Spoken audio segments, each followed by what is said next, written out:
Yo, what's up? Good morning guys. And Lunes na naman. So, alam nyo na. Third episode na po ng ating Slim Journey. And tingnan nyo si Slim, oh. Namumula na. Yan. So, guys.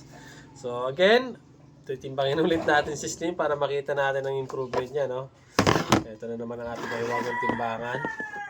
So, check natin to. Oopsie. Sorry guys. Natumba yung camera natin. Yan. So, yan. Timbangin na natin si Slim. And we'll see kung magkano kung ilang timbang ang dinagdag niya.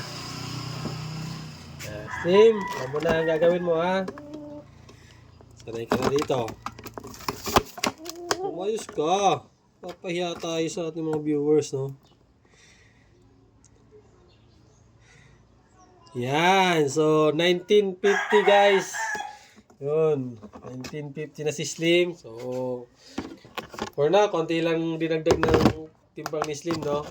So, kahit pa paano pero nag-improve pa rin naman. And so far ngayon, tinumpisan ko na kasi magdagdagan ng grains yung tinutukan niya para tumigas na yung katawan niya. Kasi nakaraan, medyo malambot kasi more on pellets kasi yung pinibigay ko. So, medyo malambot yung katawan niya. Ngayon, nag-start na tayo magdagdag ng grains para tumigas na yung katawan niya.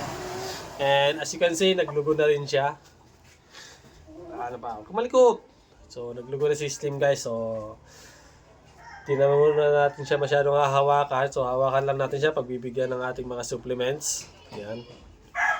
So, wala na yung buntot ni Slim. And, pero ang importante yon, kaka-recover na si Slim. And, maganda ng hubog ng kanyang katawan eh, namumula-mula na siya. Ayan. So ito, pwede na natin itali para nauulanan siya. Eh, mabilis maglagas yung balahibo niya. Kasi dati naka-cage lang to, hindi ko tinatali. Kasi hindi ko siya tinatali kasi baka pag pinapatok ako is agawan ng mga nakagalang inahin. So baka hindi makarecover pag ganun. So ngayon, pwede na natin siyang itali and feel ko talaga medyo tumitigas na yung katawan niya, no? Yung muscles niya tumitigas na. So, yan. Start na natin siyang tali. So, again, see you guys again sa next episode ng Slim Journey. So, ano, again, i-emphasize natin na napaka-effective talaga ng ating mga produkto na gawa ng Tatak Excellence. So, kala natin dati si Slim is wala ng pag-asa, ngayon eto, maganda na ulit siya. So, try natin, baka December tapos na siya maglugon and we'll see kung pwede nang i-breed. No?